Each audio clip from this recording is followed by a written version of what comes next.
Well, it's been a couple of weeks, and I did try to do a review during a live and that I could edit later, and the sound was terrible. So I'm doing this again. I wanted to do a review of Sasnak City's Outlander Convention, the Gathering. And it was really a great time. I'm going to say that off the bat, and definitely do want to try to get out there again. That's how much I enjoyed it. But I wanted to give you guys the pros, and I don't know necessarily if you would call them cons, other things that may affect your decision to list the Gathering as a convention that you may want to attend. First off, I'm going to talk about ticket pricing.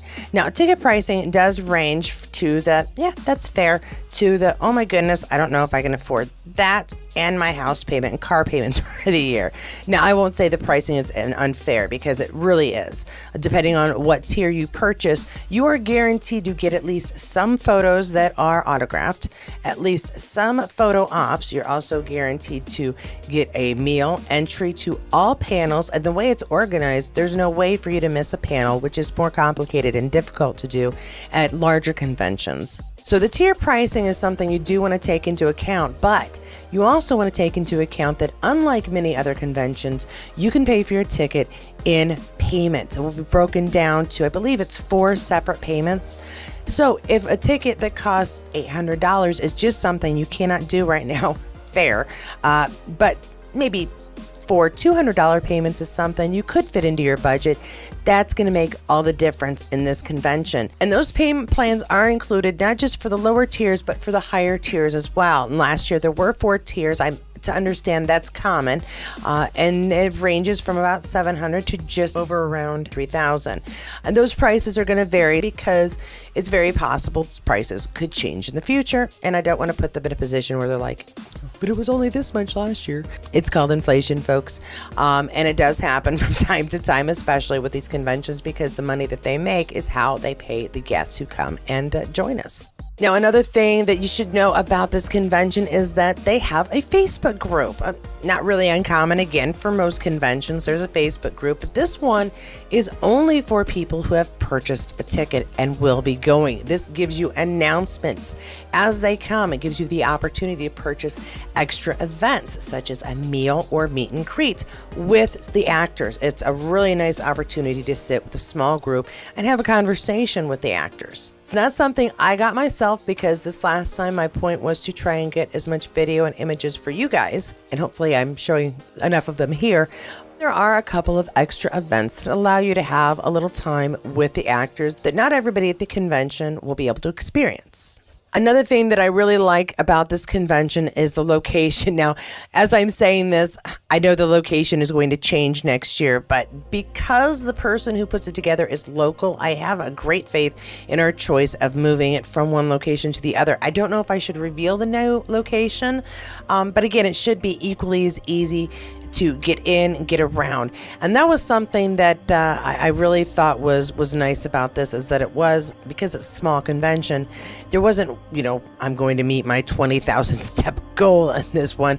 I reached maybe 6,000 actually at the conventions, and that included doing quite a bit of walking around. But as far as location, it was held at the World War I Historical Museum, which gives you a chance, if you'd like, to look around at a lot of the memorabilia of folks who fought, of people who were home, letters that were kept.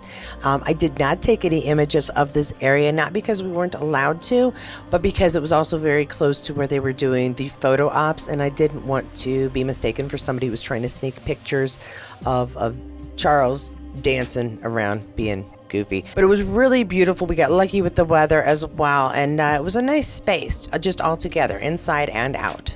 Now, one really big thing about this convention is not that it's just a chance to meet stars, but that it's a chance to sit down with fans that are just as obsessed as you are about the show, the actors, the plot line, the books, and really get in and have some fantastic conversations.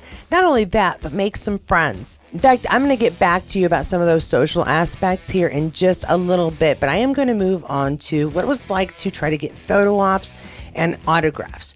Now, because of the way things are organized, each tier gets in line at different times or together with one other tier, which makes these lines go very quickly depending on how much the star stands and chats with you. which can happen from time to time, but it's kind of our job to help them not do that so much, so that the people behind us aren't waiting in line just for us to talk for a half hour about how awesome they are. They know they're awesome. Otherwise, why would they have been invited, right? I also want to give props to the staff, the volunteers, whether it was the people running the photo ops who are, paid to do that, they're photographers, or the volunteers that help run the entire convention. Everybody was kind, polite, on the ball, and quite frankly concerned to make sure that everybody who paid for a certain thing got what they paid for. I will say that it's not something that you get for most conventions. They're like, if you missed your photo shot, that's on you. If you missed your autograph shot, that's on you. Here on the last day, they were taking hands who didn't get their whatever, and they made sure you got it. I will say that that is a personalized touch that, again, you're just not going to get at other conventions. They also updated the schedule daily. It had to do with if you're going to be there at 11:30 or do you need to be there at 12. Sometimes that half hour can make a huge difference on what kind of things you can do in between times. And so I thought that was really good. Real-time updates as to what was happening. And this isn't from an app. This is, again, part of the socialization aspect that I will get to here in just a second, I promise. Now, this convention is for adults only, and the panels are very grown up too. Not that they're necessarily dirty or raunchy, but we're going to hear some curse words. We're going to hear, if Stephen Cree's there, somehow something is going to get put into... Yeah. At any rate, no, that's not nice. If Stephen Cree is there, something is going to be said that's just a little bit wacky, and the interpreter is going to have to say it over and over again, and Steve will find himself with a new nickname at the gathering. As far as the other convention goers, everyone has been extremely welcoming. I said that while I was there. I'm saying it now. Everybody was super nice.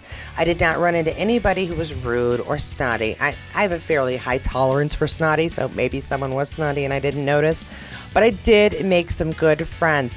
I want to show you Billy, who I met there. It was the one person who was cosplaying in any way, and I often spoke to him because I was outside for a vape break. He would be out there for a smoke break, and we would get into conversations. In fact, I got into conversations with quite a few people outside while we were doing terrible things that we shouldn't be doing.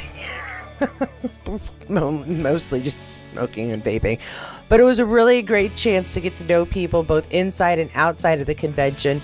In fact, I would say where most conventions your chance to get to know people is the hall con, which is where people are usually roaming around outside of the events, in the hallways of the venue, and get to know people. It happened a lot more fluidly because it was a small space and we were all together, which made it more intimate. Now, as far as I'm aware, everybody who went also got a little swag bag with a couple of little things here and there. See my little plaque here that says The Gathering? That was from them. I also had some really cute little mints so we don't get stanky breath. Tissues. And let's see. Little bottle that has some sand. I got a package of seeds for forget-me-nots that I will plant here in a few months to get them going inside and hopefully have them outside in the front yard by the time spring comes. But yeah, a really cute collection of things in the swag bag. I enjoy that. Oh, and the swag bag was pretty cool too. It's a little bag. It says The Gathering on it. One thing that was either a perk or a letdown, depending on what you go to conventions for, was the vendors. They were really great, but there were very few of them. I think 5 in all. There was an artist, a painting artist, had some wonderful artwork. Beautiful.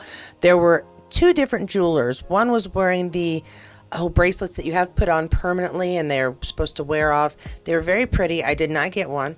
And another had just a selection of earrings, pendants, bookmarks, really, really beautiful stuff. I believe mostly, if not all, handcrafted, but I didn't get a chance to talk to him.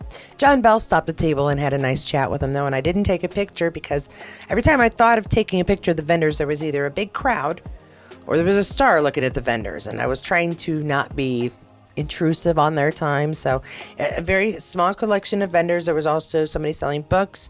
There was a woodworking artist that was there that had made placards for different things for Outlander, but also multiple fandoms: Star Wars, Star Trek,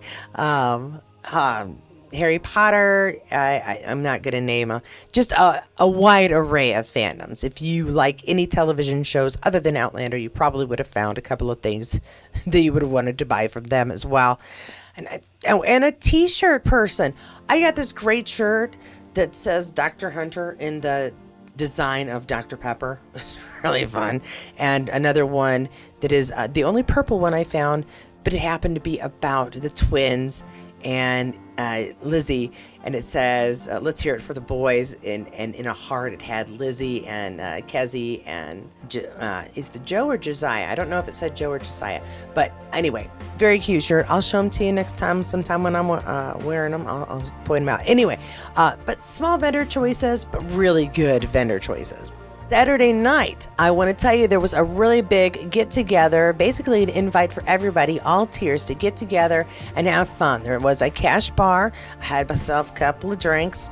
I went with rum and coke because they're easy and I'm not allergic to any of the ingredients. But it was a nice dance party, really. People had photographs taken. I took a lot of pictures and video of folks. Check them out. And it was a really good time. Loosened up. I think I left maybe an hour before it was over, but remember my hotel was off-site, so I wanted to make sure I could get there safely and soberly. All in all, with this convention, I definitely would go again. But I'm going to tell you a couple of things that you should probably know before you decide if you want to go. Again, these are not cons, they're just things to keep in mind. Now, the only thing that I found difficult was trying to find my place. I'm going to show you. It was organized so that there were plenty of tables for everybody to have a seat. This was also good for lunchtime, as with your tier, a meal would come on Saturday and Sunday. And so having a place to sit and eat is handy. But it was also supposed to be the place where you kind of socialize and make your home base. I was not aware of this, and so I never found a home base or a table of my own. It did not stop me from making friends and meeting folks, but mostly it was a place to be able to leave your stuff when you got up and went to panels. It was a place to keep snacks. People had tons of snacks. And a great place to make friends. A lot of new people were there, and so it wasn't like I was alone in trying to meet new people and make friends and get some good conversation about Outlander with some new folks. So again, and not at all a con, but I will tell you that if you go, make sure you get there fairly early on day one so you can stake out your table. It's a very important part of the convention, and I do regret not doing that, and hope that I will be able to go next year, and that will probably be number one on my list after I say hi to everybody, and hopefully give everybody or some people little care packages. I enjoyed doing that this year, and then plant my seat into a seat. But yeah, all in all, really fun time, really friendly folks running it. Was a joy to meet the actors, the people there who are also attending. For the most part, very, very good, welcoming folks who are happy to have a chat. And I definitely would suggest this one, unless you are going to conventions for 1,000 vendors, 1,000 people crowding you, and only hoping to find a seat at the panel, unless you pay the extra bucks for the high-end seats. It can be tricky. It's this way you really don't miss anything. You literally will get every single thing you pay for. All you have to do is be present and listen to the announcements if anything happens to change. Oh, also, one extra perk that I didn't mention, pop-up panels. In that gathering room, that socialization room, they just sort of happen. And I don't know if I missed any, but I definitely got to sit and listen to John Bell have a conversation with the group, and Charles Vandervaart have a conversation with, again, the group. All you had to do is be present, and it was really fun. So definitely would go again, and hopefully this channel will have enough success that I'll be able to afford it next year. And with any luck, I will see you there.